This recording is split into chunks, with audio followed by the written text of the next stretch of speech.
Yo, what's up everyone? Welcome back to the channel. This is Smart TCG, and today I'm going to be going over my top 5 best decks from the brand new set Stellar Crown. Now, this is going to be pretty much just me going over my current best decks that are mostly brand new from the brand new set Stellar Crown. There is going to be one deck that is old, that has been around for quite some time, that just gained so much from the set that I felt like I had to mention it, but these will mostly be Stellar Crown exclusive decks. We got plenty of really cool decks like Terrapagos and Lapras, which we're going to be going over. I'll be showing you guys my exact 60s and where I currently am at with these decks. But with that being said, if you enjoy the content, make sure to leave a like and subscribe. And if you're looking for more videos like this and want to know when they go live, make sure to hit that notification bell. All right, let's hop right into it.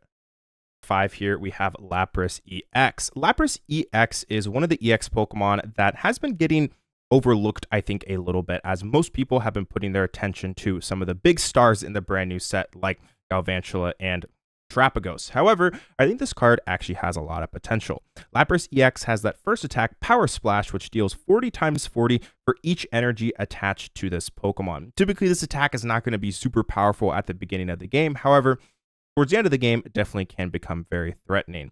Its second attack costs a water energy, a psychic energy, and a metal energy. You look at the top 20 cards of your deck and attach any number of energy cards you find there to your Pokemon in any way you like. So this attack is admittedly pretty difficult to pull off, but when you are, you can definitely set yourself up for some huge power splashes towards the end of the game.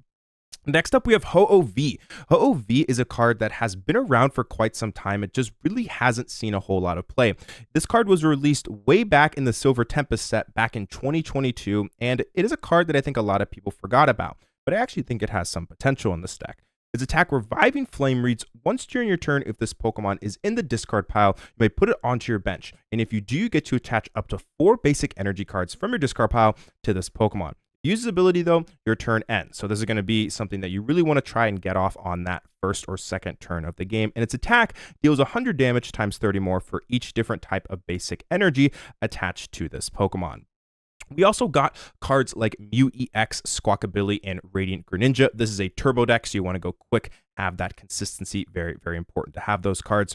For Ultra Ball, 4 Nest Ball, 2 Earthen Vessel as well. Want to get those energies in the discard pile for one of the other brand new cards, Glass Trumpet. Glass Trumpet reads, you can only use this card if you have any Terra Pokemon in play. Lapras, thankfully, is a Terra type, and it allows you to choose up to 2 of your benched colorless Pokemon and attach a basic energy card from your discard pile to each of them. So this is going to allow you to power up your Ho-Hos to take big knockouts. It's an item card as well, so you can use multiple of these in the same turn. Very, very good card. And yeah, I think 4 is definitely the count. I was looking at some Japanese lists, and they were playing a little bit thinner count of this card, but I think 4 makes a lot of sense. 2 energy switch as well, to move those energies around. Nice flexibility. 1 Night Stretcher, 1 Super Rod as well for energy and Pokemon recovery. 1 Switch Cart, 1 Force Seal Stone, 1 Rescue Board, and then also the brand new Crystal card. Now, this is another really interesting card that I think is also quite good, and it reads, when the Terra Pokemon this card is attached to uses an attack, that attack costs 1 energy less of any of the types that you choose. So that means you can choose exactly which one you want it to count for. That's quite good. It's going to make using something like Lapras's second attack a little bit more feasible. It's pretty powerful. For Carmine, this is a deck where you want to go as quickly as possible, dump as many cards as quickly as you can. For Carmine, makes a lot of sense. We're trying to get all those energies into the discard pile. 3 Professor's Research, and then 2 Boss's Orders, rounded out by 2 Town Store to be able to find those tool cards. We got 3 Metal Energy, 3 Water, 3 Psychic, a lot of different type of energies here, 2 Grass Energy, 2 Fire, 2 Lightning, 2 Fighting, and 2 Dark. So pretty much every energy. You got everything in here, right? So yeah, this seems like the amount of energy that I felt comfortable with. You don't brick necessarily too much of the time. However, when you play this many energy, you do sometimes run the risk of drawing into a bunch of them on the first turn. But yeah, this is a rainbow deck, as you can clearly see. It plays pretty much every color. It's a pretty crazy deck. I think it has some potential, and it's really, really fun to play. All right, let's hop into number 4. EX paired up with Blissey. This is a deck that I also think has a lot of potential as well. I think that Galvantula paired up with Joltik is a really cool combination. Joltik's attack allows you to search your deck for 2 grass energies and 2 lightning energies and attach them to your Pokemon in any way you like. For a little tiny 30 HP Pokemon, that is pretty crazy. Like definitely one of the most powerful little basic Pokemon that we have seen in quite some time. And the Galvantula is also pretty powerful. Its attack Charged Web for 2 energies deals 110 damage, and if your opponent's active Pokemon is a Pokemon EX or Pokemon V, this attack does 110 more damage. 220, pretty respectable for 2 energy.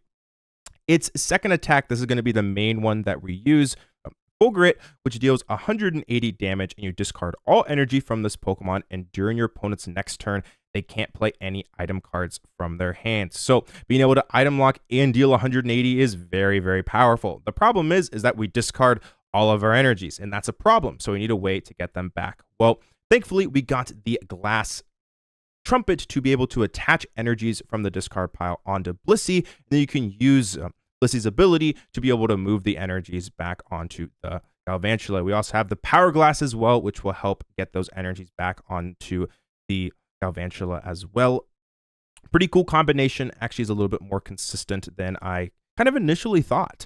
We also got Noctowl as well. Noctowl is a brand new card. In my opinion, might be the most powerful card in this brand new set. I know that a lot of people have been hyping up a lot of other cards, but I think overall, this might just be the strongest one. It has that ability, Jewel Seeker. Once during your turn, when you play this Pokemon from your hand to evolve one of your Pokemon, if you have any Terra Pokemon in play, which would be the Galvantula, you get to search your deck for up to 2 trainer cards, reveal them, and put them into your hand, then shuffle your deck. So being able to search for 2 trainer cards, if you have a Terra Pokemon in play, which is pretty easy to accomplish, is just insanely powerful. Such a powerful, powerful Pokemon, going to really be able to boost the consistency of this deck quite a bit. We also got a Babero line as well, just for, more consistency. We got 4 Arven, 4 Iono, 2 Boss's Orders, 4 Glass Trumpet, 1 Hyperoma as well. You're just playing stage 1s in this deck. So playing Hyperoma seemed to make a lot of sense. Really allows for those explosive turn 2s. 3 switch as well, because Blissey is a big, big boy. It got 4 retreat costs. Definitely is going to be something that if it gets stuck in the active, you could potentially just lose right there. So yeah, you want to make sure you have some switches in this deck. 4 Buddy Buddy Puffin, 3 Nest Ball, 2 Ultra Ball, 1 Night Stretcher, and 3 Power Glass. We also got 3 Lightning Energy, 3 Fighting Energy, and 3 Grass Energy to round out the list. This is the deck. I think it has a lot of potential. 180 and being able to loop the item lock seems incredibly powerful, and I definitely think that this deck is going to see success. Alrighty, hopping in number 3, we have Terra Palkia.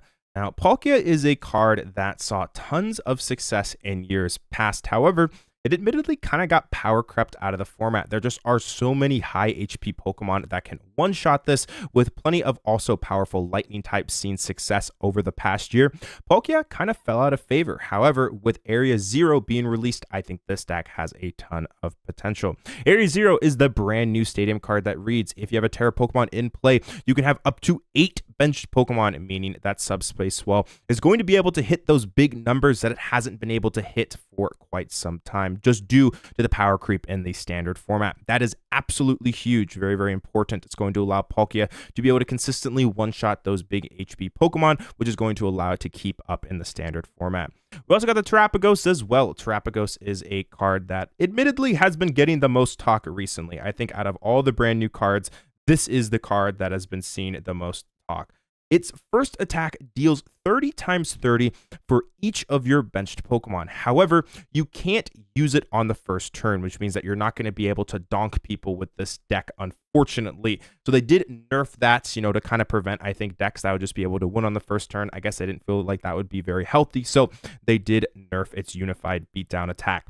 Its second attack, Crown Opal, dealing 100 damage, and during your opponent's next turn, prevent all damage done to this Pokemon by attacks from basic non-colorless Pokemon, is relatively decent. However, takes quite a bit to set up, as you need a grass, water, and a lightning type energy, so we're not going to be focusing on those energies in this deck. So we're just going to be focusing on using that Unified Beatdown and also using it as a Terra Pokemon to be able to get out that Area 0. We also got the 2/2 Noctowl line for that consistency. Radiant Greninja getting water energies into the discard pile. Great for that Star Portal V-Star on Palkia. We got 1 Pheasantipity for consistency, 1 Squawkabilly as well to burn through the deck early game, getting those energies in the discard pile. And then we got 1 Fan Rotom. Fan Rotom is a card that I think is really, really powerful and is going to see a lot of play in these colorless base decks, where it is able to, only on the first turn, search a deck for 3 colorless Pokemon with 100 HP or less and put them into your hand. So this is going to be used to get things like your Hoot Hoot, also the Bidoof as well, just kind of get those 1 prize support Pokemon onto the field as quickly as possible. We also got a Babero line and Manaphy as well to round out the Pokemon. 3 Iono, 2 Boss's Orders, 1 Professor's Research, and then we got 2 Irida and 1 Briar. Briar is another card that I think has just so much potential. It can only be used if your opponent has exactly 2 prize cards remaining. However, if you take a knockout with a Terra Pokemon, you get to take an extra prize card. This card is going to see lots of play in Charizard, and pretty much I feel like the majority of decks that do play a Terra can definitely play this card. I don't think the card is necessarily overwhelmingly powerful, but I definitely think it is quite respectable. We got 4 Nest Ball, 3 Ultra Ball as well, 3 Glass Trumpet, 2 Switch, 2 Energy Switch as well. Being able to maneuver those energies around is very nice. Can set up Radiant Greninja plays as well with Canceling Cologne, which we also have 1 of. 2 Buddy Buddy Puffin for consistency, 1 Earthen Vessel, 1 Prime Catcher, 1 Super Rod, 1 Hisuian Heavy Ball, as I said, 1 Canceling Cologne, 4 Area 0, and 7 Water Energies to round out the deck. This deck's been a lot of fun. I think it has a lot of potential. Definitely one of the more hyped up decks. I think that, having both the option to attack with something like the Terapagos and also Palkia is pretty cool, and I think it has a really cool support engine. This is more of the aggressive Terra build. However, I think there's a different type of Terapagos that I think might have a little bit more potential. Let's hop right into it. Hopping into number 2, we have just Terapagos. This deck, I think, has a ton of potential. There's so many different ways to build it, and this is the list that I currently have constructed. It doesn't play any other types of energies except for double turbos. It just plays the double turbos so it can use that Unified Beatdown. If you get 8 Pokemon on the bench on your side of the field, it doesn't mean you're going to be able to deal 240 minus the double turbo. Reducing 20, you're still going to be able to hit for 220, which is a really important number to hit right now, as so many V and EX Pokemon have around that amount of HP. Bouffalant as well is a pretty cool card. Its ability reads, if you have at least 2 Bouffalant in play, it makes it so that your colorless Pokemon take 60 less damage from attacks, effectively making your Terapagos have 290 HP. Paired up with Bravery Charm, you have well over 300, making it pretty much impossible to get knocked out in 1 hit. We also got a 4/4 Noctowl line as well, just maximizing that consistency, being able to use that ability to find whatever you need. We also got 4 Fan Rotom as well. Once again, just pure consistency. Want to make sure that you get those Bouffalants down. Want to make sure you get the Hoot Hoots down. You also got the Babero line as well. Just making sure that you get going on that first turn of the game. 1 Pheasantipity as well as 1 Squawkabilly, just for that consistency throughout the beginning and middle late portion of the game. I also got Alakazam as well. I didn't really feel like there were any other Radiant Pokemon that were necessary in this deck. This is a deck that a lot of the time is going to be 2-shotting. So, like, for example, if you're going up against a Pokemon that has, let's say, 280 HP and you hit him for 220, then you can just move like 20 damage off, from that Pokemon, put it on something else, and then smack them, take the knockout. You can just, kind of move, kind of like that extra damage you don't really need off and put it in different places. For research, 3 Iono, 3 Boss's Orders, 2 Penny as well to heal the Terapagos. You want to be able to continuously penny over and over again. Also, cards like Scoop Up Cyclone will aid in that. 1 Colress's Tenacity as well to get cards like Double Turbo and also Area 0. And then we also got a Briar in this deck as well. 4 Nest Ball, 3 Ultra Ball, 2 Switch, 1 Scoop Up Cyclone, 1 Super Rod, 1 Pal Pad, and then 4 Area 0. And then we got 4 Double Turbo Energy for that consistency and 2 Bravery Charm just to increase the HP of your Pokemon. Another cool thing as well to mention is that when you have the Bouffalant on the field, you make your Pokemon get out of Radiant Greninja range, which means you don't need something like the Manaphy's bench barrier to protect your Pokemon. Just felt like that was something that was worth noting, as I think that's actually pretty important and it opens up space in the deck. I love this deck. This is currently my preferred way to play this deck, and I think it has a ton of potential moving forward. And hopping into number 1, I know this is not a Stellar Crown exclusive deck, but it just was too powerful not to talk about, as it does play plenty of important cards from Stellar Crown that really change up this entire deck and how it functions. We got Charizard EX. Charizard EX has remained one of the most powerful decks in the format, and it just gets even better with this brand new set. The big things that it gains is Briar making it so that towards the end of the game, you can take huge 3 or 4 prize turns. You can use something like a Dusknoir or Dusclops to take a prize card. You can then play something like the Briar and then take 3 prize cards on a single turn, taking over half of your prize cards in 1 turn. In my opinion, just seems absolutely insane. We also got the brand new tree card as well. I believe it's been translations to Venerable Tree. However, I believe some people call it Giant Tree as well. Venerable Tree, however you pronounce it, not 100% sure, but this card is absolutely fantastic. It allows you to evolve basically from a Pidgey into a Pidgeot, which is really, really good. From a Charmander into a Charizard, from a Duskull into a Dusknoir. You're able to search your deck with this card for a Dusclops, and then you can search your deck for something like Dusknoir. You can search your deck for Pidgeotto, then you can search your deck for Pidgeot, and you get to evolve right into it. Very similar to Forest of Giant Plants. However, you can't use this card for a Pokemon that you just like put down on the same turn. It has to be on the board for 1 turn. So that's a little bit unfortunate, but I think that's a way to kind of balance this card out, because it might be a little bit too broken if you could, use this on the first turn that you put something down. So that is going to be, in my opinion, the top dog in the standard format. Absolutely crazy deck, just so powerful. Definitely a deck that I think is going to see a lot of play. Really makes the Dusknoir line worth it now, with the ability to evolve straight up into it pretty consistently, and also being able to take 4 prize cards on 1 singular turn. But with that being said, that's going to do it today for the video. If you enjoy the content, make sure to leave a like and subscribe. Let me know as well what things you are most excited about with the Stellar Crown expansion. And thank you so much for all the support as always. This is Smart TCG. I'll speak with you guys again soon. Peace out.